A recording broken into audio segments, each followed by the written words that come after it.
Friends, welcome to Word on Fire Catholic Ministries. Word on Fire is an apostolate dedicated to the mission of evangelization, using media both old and new to share the faith on every continent and to facilitate an encounter with Christ and His Church. The efforts of Word on Fire engage the culture and bring the transformative power of God's Word where it is most needed. Today, we invite you to join Bishop Robert Barron as he preaches the gospel and shares the warmth and light of Christ with each one of us. Peace be with you. Friends, I love the gospel for this weekend because it's so challenging. And I'll tell you the truth, this gospel often comes to my mind when I'm doing my holy hour in the morning. And I'll tell you why. In those moments when I look at the Lord, I say, Lord, please give me what I want. And I think we all fall in that habit in prayer, like, just give me what I'm asking for. Here's why I think of this gospel. We hear James and John, the sons of Zebedee, came to Jesus and said to him, Teacher, we want you to do for us whatever we ask of you. Now, may I suggest, we are in, right off the bat here, very bad spiritual space. That's why I think of this when I move into bad spiritual space. When we start telling God, here's what you need to do for me. So ipso facto, you're in a bad place when you're praying that way. The proper biblical attitude is always, speak, Lord, I'm listening. It's always not my will, but your will be done. Or what I do when I catch myself saying, Lord, please give me what I want, is I try constantly to change it to, Lord, please give me what you want for me. See, James and John here are in bad space because they're saying, our egos are the criterion. Our egos are determining here, what's good and bad. And so give us what we want. Real prayer, the real spiritual life, is always about a decentering off of the ego onto God. Not about us, it's about God. Now, Jesus indulges them, like, okay, tell me what you are demanding that I do for you. And they say, grant that in your glory we may sit, one at your right and the other at your left. Okay. Now, within their Jewish framework, it makes some sense. They're at this point convinced Jesus is the Messiah, and so the Messiah is meant to be the king who's going to reign over the 12 tribes of Israel, and then by extension, he'll be the Lord of all the nations. That's their expectation. And so they're just saying, hey, Lord, when you come into this glorious state, could we be at your right and your left as your kind of, prime ministers? They want, in a word, a power and honor. Okay. Are power and honor in themselves bad things? No. Look at power, first of all. We say God's all-powerful. So, power can't be in itself a bad thing. And then think of anyone in human history who's ever accomplished something impressively for the good. They are people that, to some degree, had the reins of power. Because power just means the capacity to make things happen. I can make things happen if I have sufficient power. Well, that's true of all the good things that have happened. Just think of Abraham Lincoln, one of my great heroes. Made all kinds of good things happen, including freeing the enslaved. Well, that meant Lincoln had to seize the reins of power at some point. He had to get involved in kind of grubby Illinois politics, and he had to, to some degree, kind of get down and dirty and all that. Okay, but he needed the reins of power to effect certain goods. Churchill had to work his way through the complexity of the British political system to come finally to the top of the greasy pole, so at a key moment in human history, he could have the reins of power. Thank God. Thank God he held off this Nazi tyranny and saved Western civilization. Well, that's because he was a person of power. Look in the more spiritual order, too. Don't think for a second that Mother Teresa didn't have power and didn't know it and didn't know how to use it. Anyone that knew Mother Teresa, and I never knew her personally, but I know several people that did and had dealings with her. She was well aware of the fact that precisely as this deeply honored figure, she had a lot of power. She could make things happen. And she didn't hesitate to use her spiritual power to convince cardinals and archbishops and popes to get things done. Look at a Mother Cabrini, another hero of mine, a great saint. Little lady, but boy, was she powerful, and she knew it. And she got things done because of it. Maybe the best example in our time, John Paul II. You know, he didn't have tanks and armies, but by God, he had power.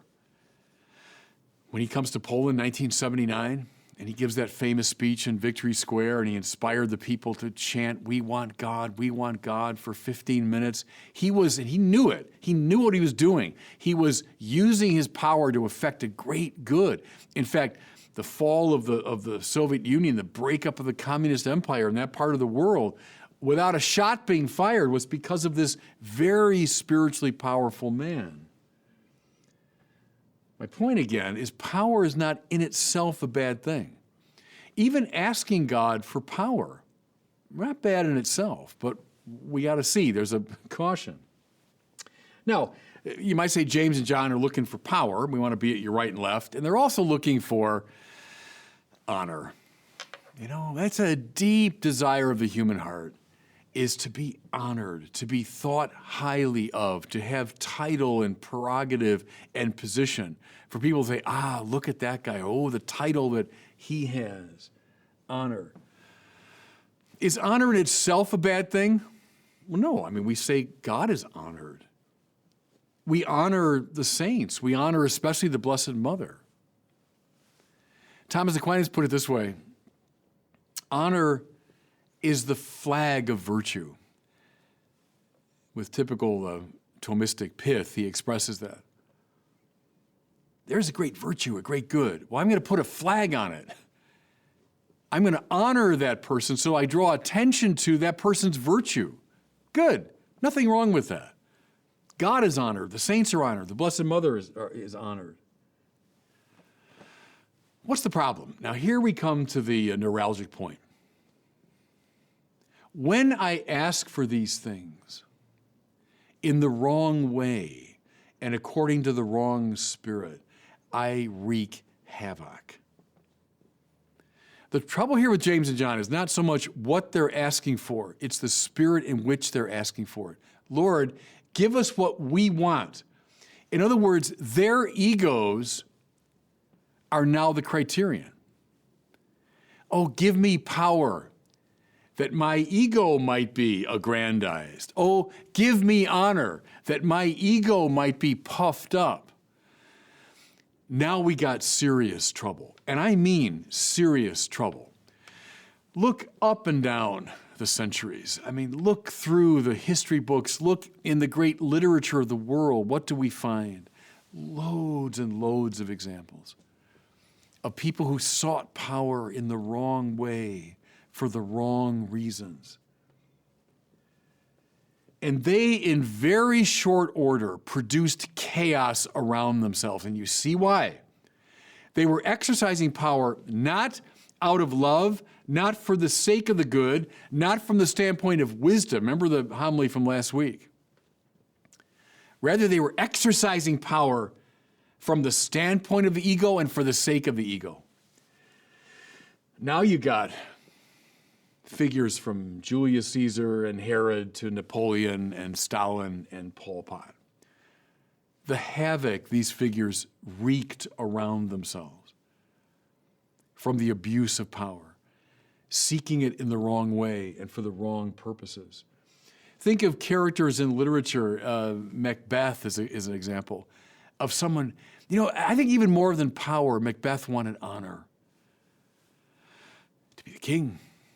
Oh, these witches have predicted I'll become king, and it's coming true, and if I were king. The havoc he wreaks in that play, the destruction to his own soul and then to the lives of people around him. Because once you've got that bug in you, you got that gnawing hunger in you to be honored, you'll stop at nothing. Now, fellow sinners, you know what I'm talking about. Because, Macbeth and people, at the high level, but all of us fall in this temptation. Oh, to get that position, to get that title. I'll gossip. I'll destroy reputations. I'll use and manipulate people. I'll do damage all around myself out of this hunger and thirst for honor. Honor for the sake of God? Terrific. Ignatius of Loyola's famous adage, ad maiorem Dei gloriam, to the greater glory of God. Terrific. Hey, Lord, give me what I want. I want your honor. Terrific. Off you go. Be as bold as you want. Lord, give me power that I might affect your will in the world. Terrific. Wonderful. Off you go. Ask for it all you want. But don't come to Jesus saying, Lord, we want you to give us whatever we are asking for. Ipso facto, you're in a bad and dangerous spiritual space. You know, in other tellings of the story in the Gospels, this is where Jesus introduces the young child. Unless you change and become like one of these, you cannot enter the kingdom of heaven. Power, honor, eschew those. If you're addicted to them, and that's what can happen to us sinners. If you're addicted to them, it's like someone addicted to alcohol. You can't fool around with that. You need to stop, like now. That's what he's saying with the introduction of the child. Like, if you're preoccupied with your power and your honor, no. You need cold turkey. You need to break from those addictions. The saints, sure, they know what to do with power and honor. That's okay. They know what to do. But look, most of us aren't saints. And so as an opening move, Jesus says, you need to break your preoccupation with these two things. Become like a child willing to be commanded. You know, can I point to a supreme irony? Oh, and the gospel writer wanted us to see this. What do they ask for? We want to be at your right and your left when you come into your glory. And as I said, that was in line with Jewish expectations that he'd be the king of Israel and they'd be his prime ministers. But in the delicious irony of the gospel, when does Jesus come into his glory? On the cross, where he wears a crown of thorns, and over his head is placed a sign, Jesus of Nazareth, the King of the Jews. That's what they were anticipating. And it came true. He was indeed the King of the Jews, but he was reigning from an instrument of torture. And the crown he was wearing was a crown of thorns. And everybody, who at that moment, when he came into his glory, was at his right and his left? The two criminals crucified with him. See, now that's the solution to this whole problem. Do you want power and honor? Good, great. Ask for them. As long as you want them on Jesus' terms, not yours. Because the kind of power and the kind of honor he's going to give you, don't look to worldly examples. Look rather to those two figures who were indeed on his right and his left when he came into his glory. And God bless you. Thank you for listening to this week's homily from Bishop Robert Barron. For more resources from Bishop Barron, please visit wordonfire.org.